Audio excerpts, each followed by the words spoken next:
Here we go. What is up, everybody? Happy Thursday. It is noon Eastern time here in Ambler, Pennsylvania, right outside of the city of brotherly love. And you know what that means. It's time for Talent Experience Live, your central location. Find out everything talent acquisition, management, and HR. And if you're scratching your eyes wondering what's going on with my screen, where is Mr. Devin Foster? Don't worry, he's coming back soon. I'm Mike, a product marketing manager here at Phenom. And today I'm excited to be with you because we got a great topic. The show's not going to drop off. We're going to keep diving into the top issues that are on your minds. And today we're talking about candidate screening and how we could start thinking about different options to really increase candidate engagement and tailor those experiences for different roles. And as always, Talent Experience Live is brought to you by the fine folks over at Phenom, where it is our purpose to help 1 billion people find the right work. And you heard that right, 1 billion. And that's why we host shows like this every single week, why we attend every single HR tech event, why we're gearing up to release awesome reports and even more events, including I Am Phenom coming this spring. So get ready. And how are we going to get there? How are we going to get those 1 billion people to find the right work? We're going to do it through helping candidates find the right job fit faster. We're going to help employees grow their careers. We're going to help those talent acquisition folks. We're going to get you some time back. Talent managers, we're going to give you those insights that you need to make the best decisions to help grow your team. And all of it's powered by AI. And if any of this interests you, head on over to phenom.com. We got great resources up there for you. And today I get to be joined by my colleague, fellow product marketing manager, partner in crime on all things talent acquisition, Miss Joanna Keel. Let's welcome Joanna to the show. Well, hello. Hi, Mike. Joanna, welcome to the show. How's it going? Hey, it's going well. Not joining you from outside the city of brotherly love, but out of Ann Arbor, Michigan. So man, it's welcome, beautiful. everyone. You get all those fall vibes. Oh, yes. Fall for days, pumpkin spice for weeks over here. Oh my gosh, I'm a huge PSL guy. So let's jump in. Screening. Let's do it. Let's go after it. We get to be 2 product marketing managers geeking out on this. Well, that's what we usually do in the day-to-day. So exactly. So when I tell you screening, what comes to mind? Gosh. Well, to be honest, all over the place comes to mind. Screening is so different based on the organization, based on the role, based on the location. You see a hodgepodge of screening going on. But generally speaking, if you really want to break it down from a process level, it's kind of the same as it was 10 years ago. And why do I say that? It's because it's mostly manual, right? We get an applicant, the recruiter looks at that resume, maybe knocks them out right away. Maybe they don't. Maybe they say, hey, this could be a good fit. They pick up the phone. They have a 7, maybe 15-minute phone call, depending on the role. If that candidate does pass that initial phone screen, the recruiter can then contact the hiring manager and say, hey, here's a potential applicant. That hiring manager might look at that resume and say, yeah, seems okay. Let's schedule that interview. Or maybe the hiring manager looks at it and was like, no, I just don't think this is going to be the right fit for my team. This process is rinse and repeat. It's highly manual and it is highly time consuming. But also, that's the recruiter side of it, right? But let's think about that from the candidate experience in this whole thing. Imagine how they feel. The candidate probably just got the courage to get back out there. They're job searching. They completed that dreaded task of updating their resume. Nobody likes that. They found your organization and your job, and they're so excited about this role. There's new work, new opportunities. They get that courage up. They hit apply, and guess what? They hear nothing for days. For days and days. So that excitement level of that candidate just completely drops. And then, hey, guess what? They got a phone call, but it was days later and they don't even remember what job this is because so much time has passed by and they've applied to so many jobs in between that. And even if they do well on that phone screen, the candidate gets so much time in between that interview being scheduled that that excitement level drops even further. This truly is the experience for most candidates, and it's pretty poor.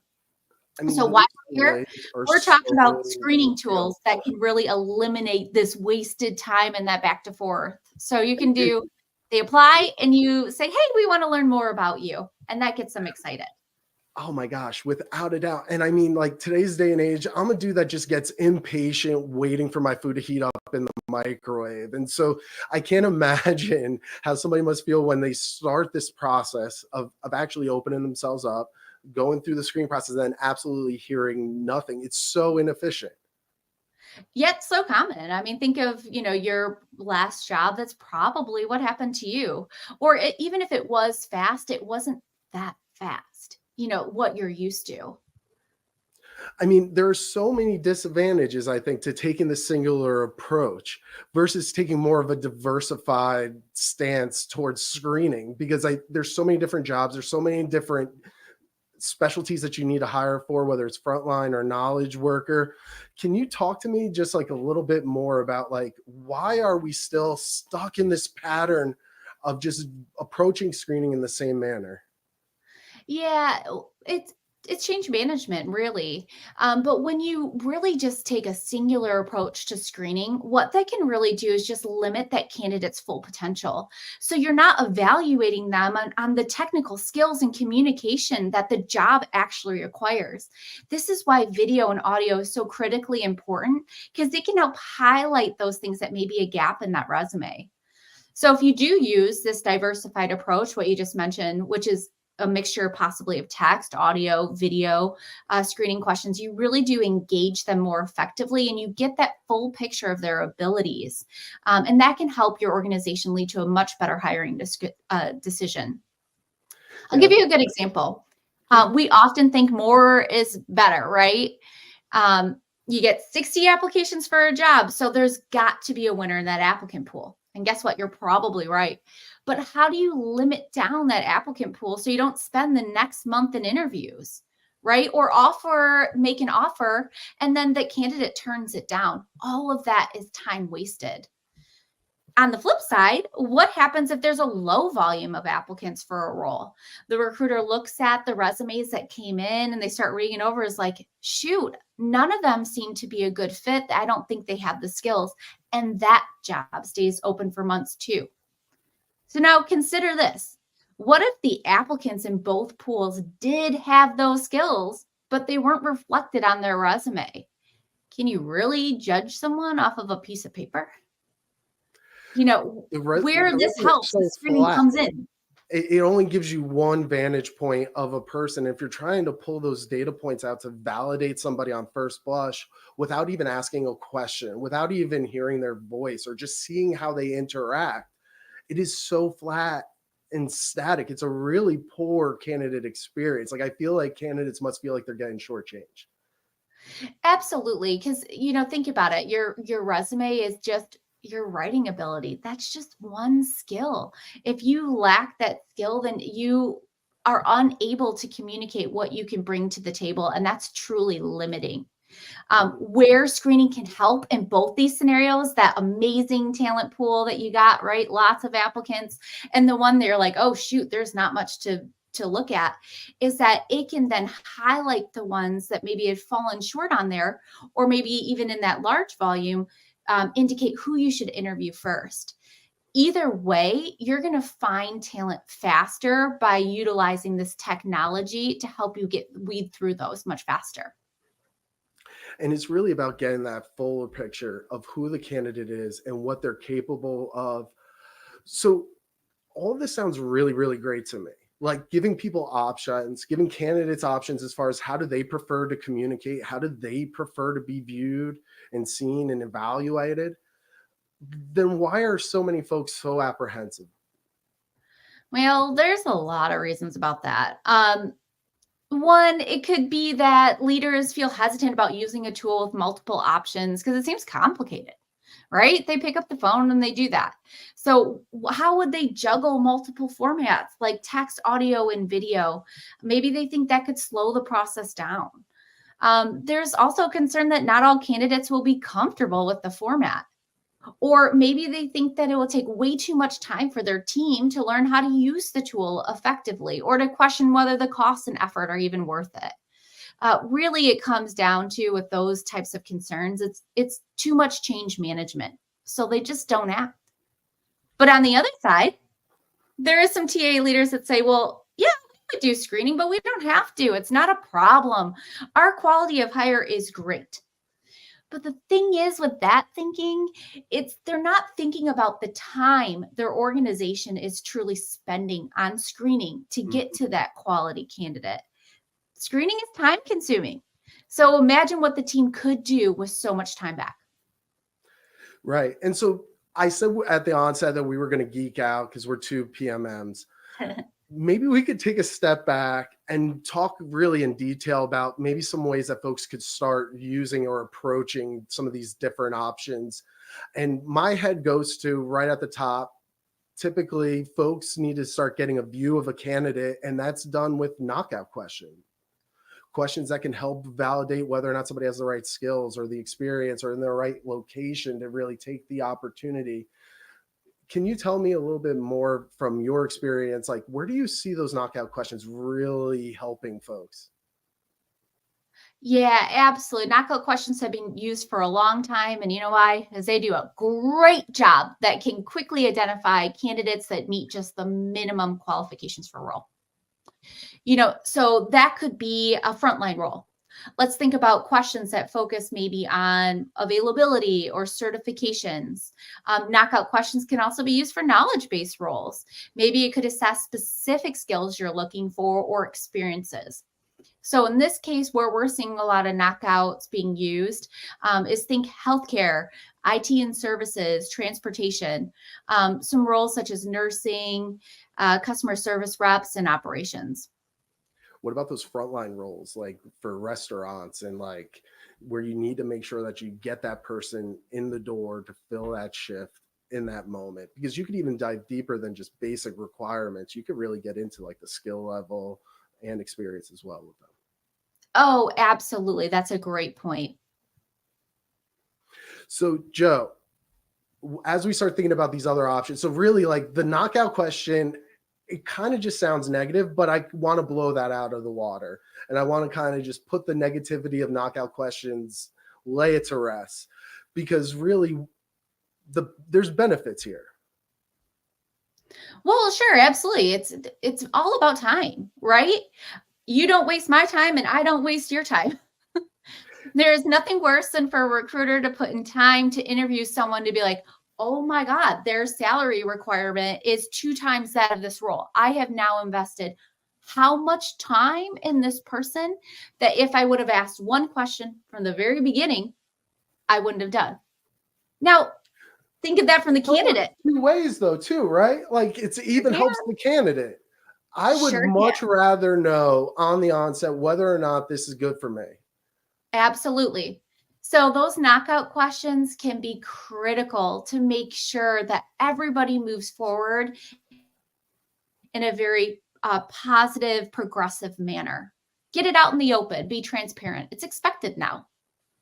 All right. So now Phenom is a company that really is innovative. And I know that our screening tool has seen some amazing advancements. And we include all of these options built in, from knockout questions to audio to video, and even assignments to really dive into. And we're going to get into that a little bit. But let's talk about audio versus video. Yeah. Like audio, do we need it? It feels analog. What's up with it? Audio, analog. I mean, talking is the first thing we do as humans, right? That really increases our communication with people around us. But I hear what you're saying. They're like, why would I want an audio? I'd rather just pick up the phone. No. Here's where audio can help. Audio really works best for frontline roles. Roles where communication skills are critical.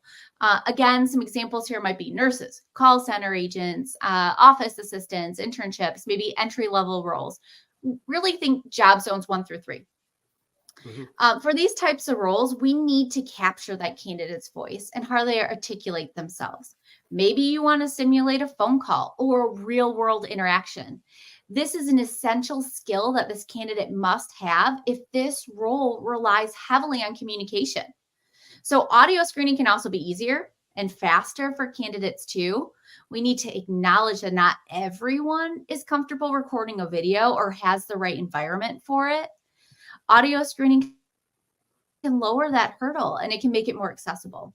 And one thing you touched on, Mike, which is so true, is in Phenom, one thing that we do that's unique is that you could actually let the candidate decide. Mm. So in the moment when you're doing that screening question, let them choose whether they're going to do audio only or audio and video. This really makes it more flexible and a more inclusive process too for that candidate.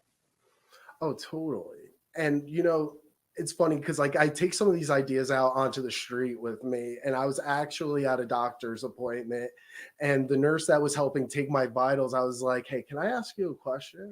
Oh, I geez. go, "If you were looking for a job, would you ever hop on video and give a video interview?" And the person looked me dead in the eye, and they're like, "You would be hard pressed to get any nurse who's working a 12-hour shift to put themselves up on camera.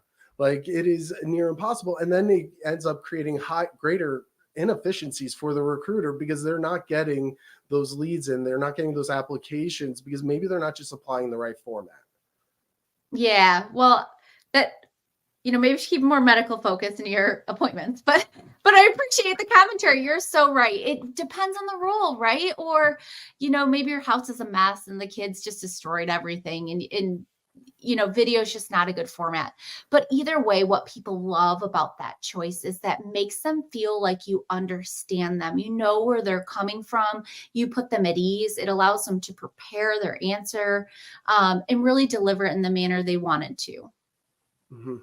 Yeah. And so with video, I mean, there are certain places where like that really helps because I believe like on video, like if a picture tells 100 words, a video must tell a million.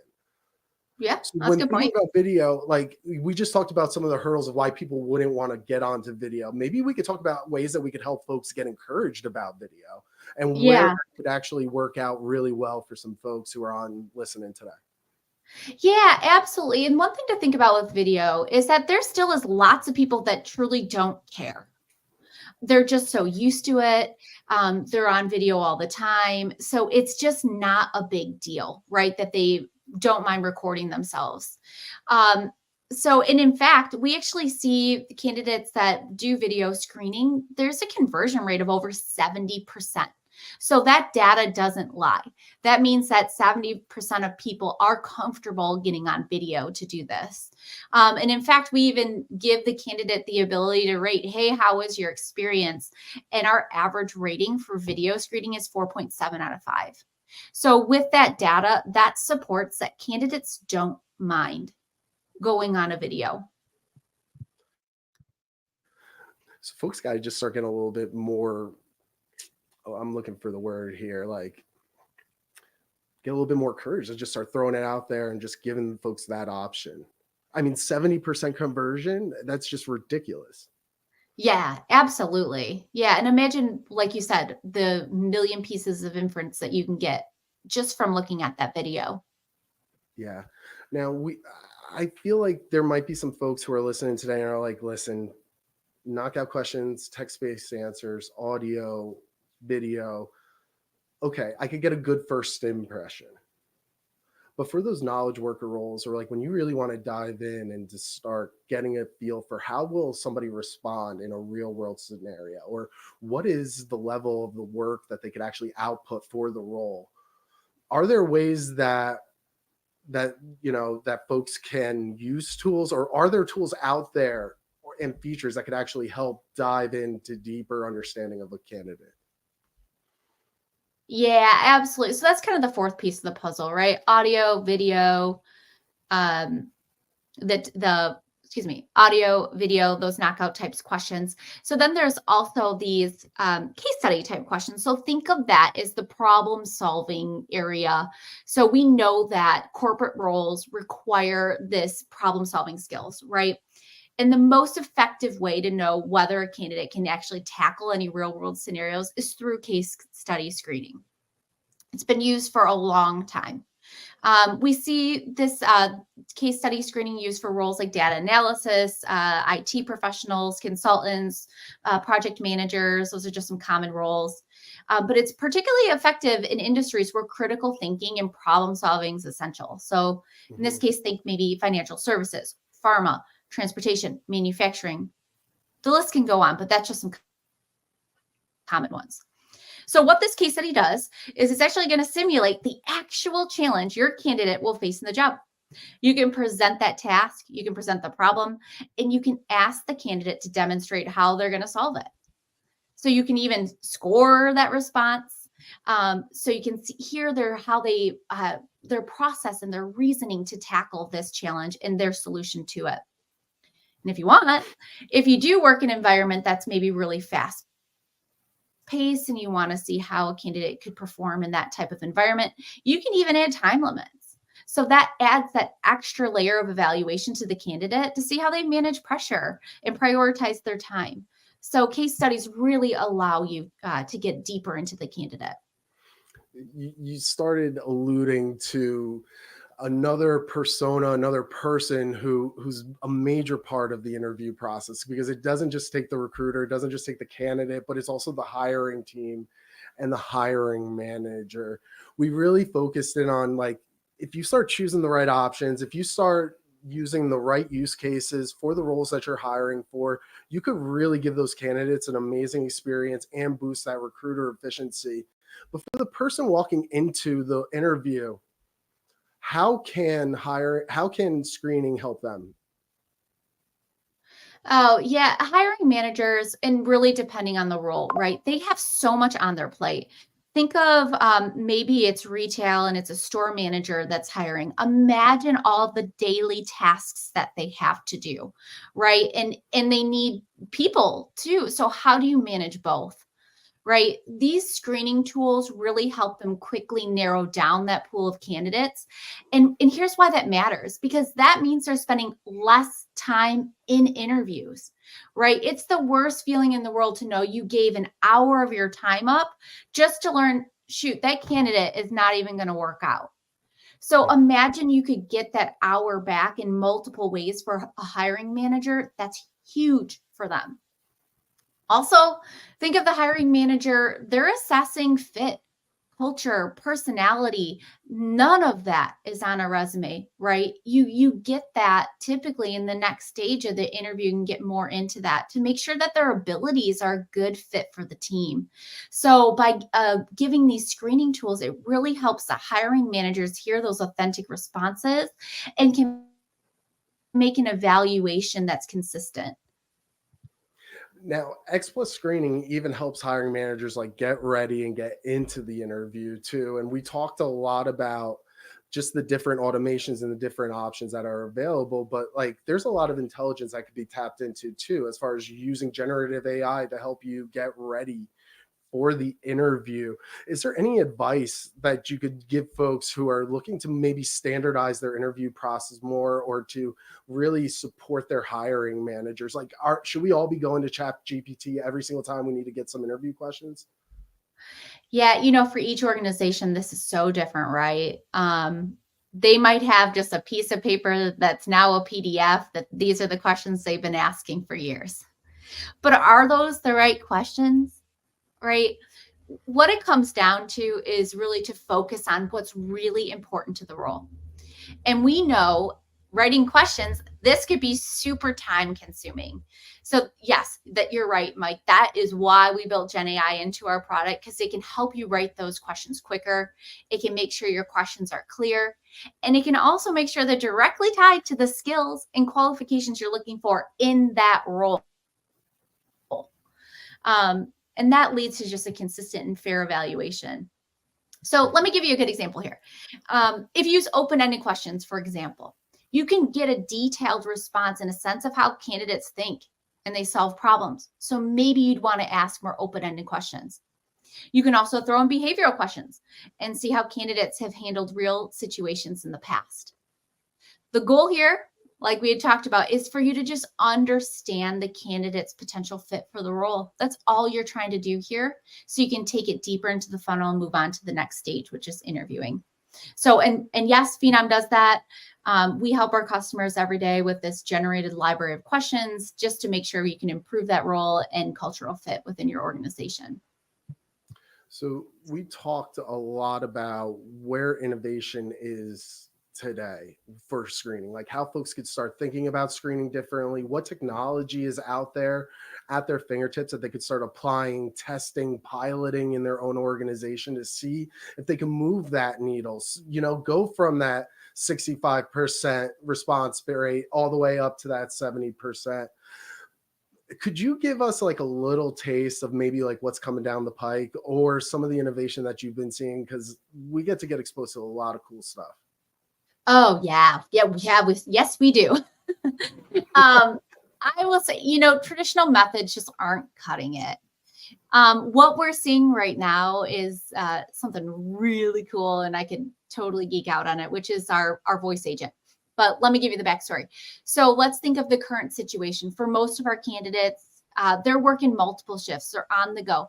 Finding time to actually even do the screening is a major hurdle. That's why you see drop-off rates, regardless if that's you're picking up the phone or using a tool, right? It's just finding that time for the candidate. So voice AI is solving this problem by engaging candidates directly. They're talking with them. It's fluid, it's conversational. It asks them questions and it gathers that essential information. So this really helps eliminate those delays and those critical gaps in time that often makes talent fall off, right? Because if you can't get an applicant through the process quickly, they've likely applied to other jobs too. You're not the only one. So you need to be able to win that race, right? One thing I love is that at our AI day, Lindsay from Phenom actually showcased how our voice agent technology really works and how it provided that seamless conversation experience. I don't know if you've seen it or not, but I highly recommend that you check this video out. It's super cool to see like the voice agents back and forth. And then just to see how efficient and actually pleasant human experience it is. Yeah, I mean, if you're a recruiter and you can't stand phone screens or you want to get some of that phone screening time back, I mean, the advent of voice AI is really helping folks get there to really not have to be chained to a phone. Candidates can always get access to get screened and to figure out whether or not they are that best fit. So we've covered the gamut today.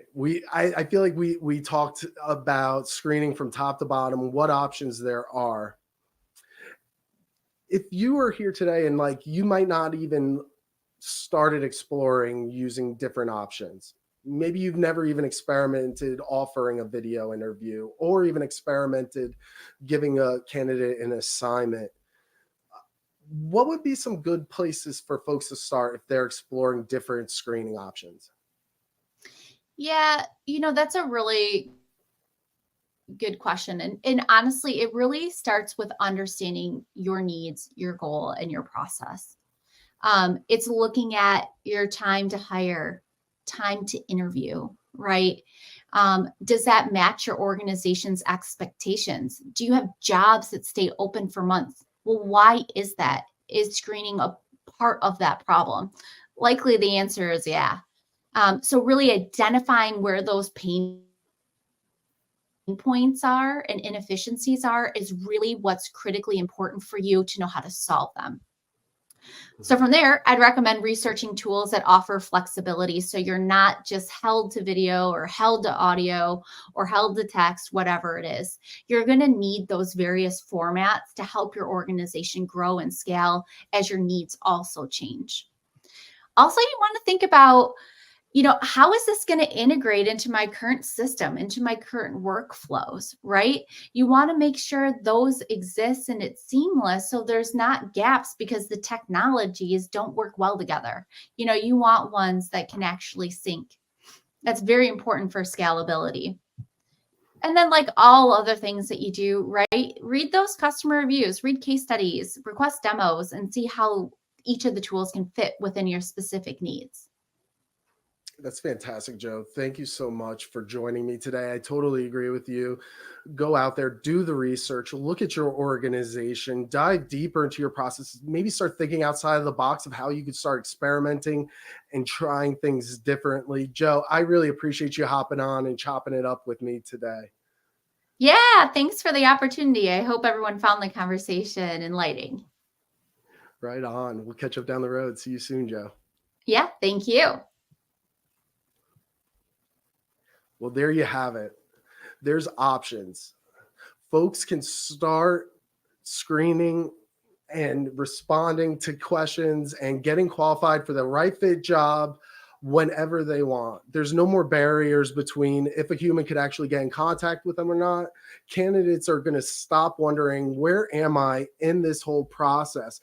That there are so many benefits to diversifying your screening methods. And tools like X Plus Screening really sit within that framework to really help recruiters improve that engagement, and also helping their other team members, like those hiring managers, be able to go into interviews and stay on the same page, and to use X Plus to help generate those questions. And so today, I think that really the biggest takeaway that I'm leaving this thing with is like the right tools matter. And recruiters deserve to have access to new tools and new means of exploring how to effectively connect. Because at the end of the day, we're all in human resources. It's about connecting with people. And so I'm really excited about these new opportunities that are coming down the line. And I just really thank you all for joining me today. And one more thing before we wrap up, I would be remiss if I did not talk about the best talent experience conference that is coming up this spring. I Am Phenom is returning to the city of Philadelphia, March 11th through the 13th. It's going to be an incredible 3-day event. You're going to want to make sure that you get your teams involved, that you get your leaders out there. We got 100 plus speakers, 75 sessions, and making it over the course of 30 days. It's going to be completely memorable, and it's not going to want to be missed. If you have not registered yet, we have some amazing deals running right now over at phenom.com.